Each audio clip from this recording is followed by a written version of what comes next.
આપકી અદાલતમાં film star Irfan પર આરોપ છે કે તેઓ પોતાનો ધ્યેય પ્રાપ્ત કરવા માટે કંઈ પણ કરી શકે છે. ઇરફાન, મેં સાંભળ્યું છે કે બાળપણમાં તમારી એક જ ઈચ્છા હતી કે મારે પ્રખ્યાત થવું છે અને પ્રખ્યાત થવા માટે હું કાંઈ પણ કરી શકું છું. એકચ્યુઅલી લાગતું હતું કેમ કે હું કોશિશ કરી કામ ધંધો કરવાની ઈમાનદારીથી શીખવાની અને પછી એને કરવાના પ્રયત્નો કર્યા. હું થોડાક દિવસોમાં એટલો કંટાળી ગયો. મને લાગ્યું કે હું જીવનમાં ફક્ત પૈસા માટે કામ નહીં કરી શકું. મારી આત્માને એમાં ઇન્વોલ્વ થવું જરૂરી છે. તો હું શોધી રહ્યો હતો કે હું શું કરું. પછી મેં અમુક ફિલ્મો જોઈ અને મને લાગ્યું કે આ એક ફિલ્ડ છે જેમાં હું કંઈક કરી શકું છું. પણ ફેમિલીના લોકો તો ફિલ્મો જોવા પણ નહોતા દેતા. ત્યાં પરંપરા હતી કોઈ ફિલ્મો જોવા પણ નહીં જાય. સમજતા હતા આટલું ખરાબ કામ છે. સમજતા હતા. એમને એ માટે સિનેમા જે છે હંમેશા નીચલી કક્ષાનું નીચલી કક્ષા હંમેશા નીચલી કક્ષાથી જોતા હતા. એમને લાગતું હતું કે નાચવા ગાવાવાળા લોકોનું કામ છે. તો મેં મારી માને કન્વિન્સ કરવાના પ્રયત્ન કર્યા કે હું નાચવા ગાવા માટે નથી જઈ રહ્યો. ફિલ્મ ઇન્ડસ્ટ્રીમાં હું થોડુંક કંઈક સારું કામ કરીશ.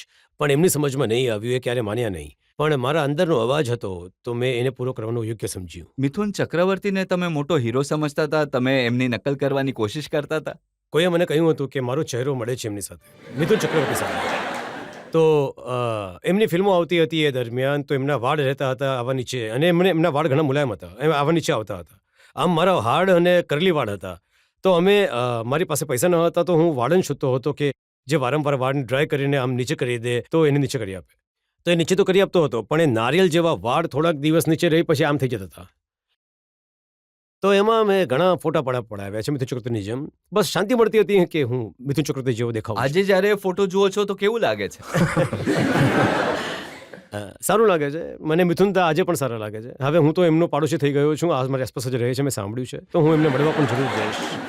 પણ તમારા ફાધર, મેં સાંભળ્યું તમને એકદમ ટફ બનાવવા માંગતા હતા, એક શિકારીની જેમ, હન્ટર જેવો. એ શિકારી માણસ હતા, શિકાર કરતા હતા. એ અમે જતા હતા શિકાર કરવા માટે સાથે. સારું લાગતું હતું, જંગલ જેવું. પણ જાનવર મળતા હતા તો થોડુંક એમના વિશે સ્ટોરીઓ અમે બનાવતા હતા કે યાર આ મરી ગયો, આના બાળકનું શું થશે હવે, આની મને શું થશે હવે. આ બધું મગજમાં ચાલતું હતું.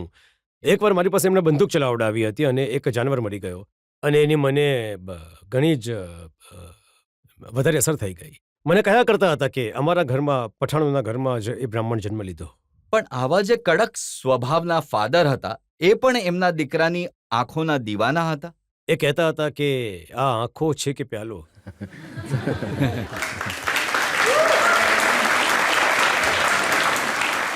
પણ આ જ રીતે પરિવારની આંખોમાં ધૂળ નાખીને તમે જુઠ્ઠું કહીને NSG ચાલ્યા ગયા. એ ધૂળ નાખવી જરૂરી હતી કેમ કે મને કંઈ સમજાતું નહોતું કે જીવન જયપુરમાં છે એક રીતે થંભી ગયું હતું અને કંઈ નહીં થઈ રહ્યું હતું. બસ એ જ મિત્રો સાથે બેસી રહેવાનું, ને જ કોલેજ તરફ જવાનું, છોકરીઓને છેડવાનું, છોકરીઓના પાછળ જવાનું. અને છેડી પણ નહોતો શકતો કે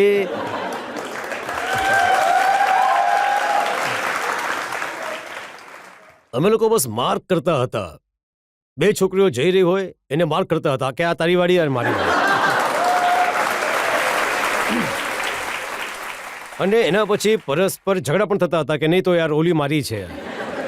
અને પછી એના ઘરો સુધી જતા હતા પાછળ. અને પછી વિચાર કરતા હતા કે યાર કેવી રીતે એના સુધી મેસેજ પહોંચાડવામાં આવે. તો આ પ્રોસેસ ચાલતી હતી 5-6 મહિના સુધી. અને પછી બાય ચાન્સ ક્યારેક એવી તક મળી જાય કે હલો કહી શકું તો એ પણ નહીં કરી શક્યો હું. હવે છોકરીઓની વાત કરીને તમે અમારા સવાલને ટાળી રહ્યા છો. નેશનલ સ્કૂલ ઓફ ડ્રામામાં એડમિશન લેવા માટે તમે જુઠ્ઠું બોલ્યા. એક તો મારી માને જુઠ્ઠું બોલ્યો. મેં કહ્યું કે હું અહીં એક્ટર બનવા માટે નથી જઈ રહ્યો, હું અહીં એક્ટિંગ શીખવા માટે જઈ રહ્યો છું. ત્યાંથી શીખીને હું જયપુર યુનિવર્સિટીમાં આવીશ અને ત્યાં ટીચર બની જઈશ, લેક્ચરર બની જઈશ. તો એ કન્વિન્સ થઈ ગઈ. અને પછી NHD વાળાને મેં ખોટું કહ્યું કે મેં 10 નાટકો કર્યા છે અને મેં સિનેમાથી કંઈક લેવા દેવા નથી. હું નાટક કરીશ, નાટક શીખીશ અને પછી નાટક કરીશ. તો મેં ખોટું કહ્યું. પણ મારા માટે આ યોગ્ય હતું, જરૂરી હતું. પણ મેં સાંભળ્યું કે તમે ત્યાં એક્ટિંગ શીખ્યા ઘણા જ સિન્સિયરલી. એ મારું ધ્યેય હતું. એ જ હું શીખવા ગયો હતો. એ માટે લોકો કહેતા હતા કે આ NHDમાં આવ્યો છે, આનો કોઈની સાથે કંઈ લેવા દેવા નથી, આ એના એક દાયરામાં રહે છે, પોતાનો એક એરિયા છે, બહાર નીકળતો નથી. પણ મને એવી ગેરસમજ હતી કે જે દિવસે NHD જઈશ ટીચર મને કંઈક શીખવાડશે અને હું આમ એક્ટર બની જઈશ. તો એની પાછળ હું લાગી રહ્યો અને એ સંઘર્ષ હતો એક અલગ પ્રકારનો. પણ મુંબઈ પહોંચ્યા તો તમને કામ નહીં મળ્યું. કોઈએ મુંબઈ હું કામ શોધવા ગયો નહીં. મુંબઈ જ્યારે મને બોલાવવામાં આવ્યો ત્યારે ગયો.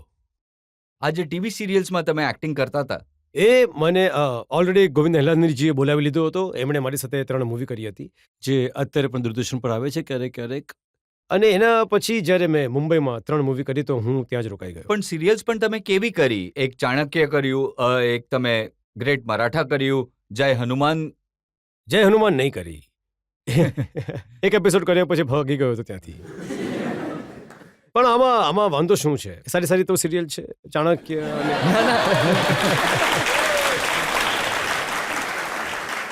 હું તો એ સાબિત કરવાની કોશિશ કરું છું કે સક્સેસ માટે કંઈ પણ કરવા તૈયાર હતા, અને તમને જ્યારે ફિલ્મોમાં રોલ નહીં મળ્યા તો તમે કહેતા કે કોઈ નાનો મોટો રોલ પણ આપી દો. એ સિરિયલ કરતી વખતે મને લાગતું હતું કે હું તો ફિલ્મોમાં કામ કરવા માટે આવ્યો છું, હું સિરિયલમાં શું કરી રહ્યો છું.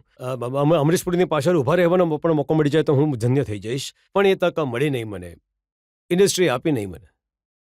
ઇન્ડસ્ટ્રીએ તમારા ટેલેન્ટને જાણ્યું નહીં એ વખતે. હું બધાની વાત કરતા હતા કે કેટલો સારો એક્ટર છે ઇન્ડસ્ટ્રીમાં, પણ ત્યારે ફિલ્મોમાં કોઈ કામ આપતો નહોતા. સુભાષ ગાયનું સરનું પણ ઘણી વખત મેં સાંભળ્યું. એમણે કહ્યું સિરિયલ જોઈને કે યાર આ ઘણો સારો છોકરો છે, ઘણો જબરદસ્ત છે. તેમ છતાં પણ રાહ જોતો હતો કે ભગવાન કરીને મોબાઈલ પર સુભાષ ગાયનો ફોન આવી જાય. અને હું મજાક પણ કરતો હતો મારી વાઈફની સાથે કે તને ખબર છે કોલિંગ સુભાષજી. તમારી વાઈફ તો મેં એવું સાંભળ્યું કે એ કહે છે કે એ આટલા પાગલ છે કામ માટે કે જ્યારે લિફ્ટમાં જતા હોઈએ સાથે સાથે તો એ એમના ડાયલોગ જોર જોરથી બોલતા હોય. ઘણી એમ્બેરેસમેન્ટ હતી એમને. હા, એ ઘણી વાર કહેતી હતી કે તમે બજારમાં જે રિહર્સલ્સ કરવાનું બંધ કરી દો. હું એકચ્યુઅલી લાઉડ થિંકર છું. જો મગજમાં કંઈક આવી જાય તો હું એને બડબડ કરું છું. ઘણી વાર બસમાં તમે જઈ રહ્યા છો તો આમ પકડીને તમે પોતાનો ડાયલોગ બોલી રહ્યા હો તો આસપાસના લોકો જોતા રહેતા હતા. પછી મને જોતા હતા અને એ પણ જોતા હતા કે આ સાથે કોણ છે. તો નજર એમના પર જતી હતી તો એમને લાગતું હતું કે યાર પ્લીઝ બંધ કરીને આ બધું યાર, પછી ઘરે જઈને કરી લેજે. પાનસિંગ તોમરમાં એક ગીત છે, તેરી અખિયાં દો નાલી, તમારા પર ફિટ થાય છે. ઓર તેરી બતિયા દો નાલી તમને સાંભળીને લાગે છે.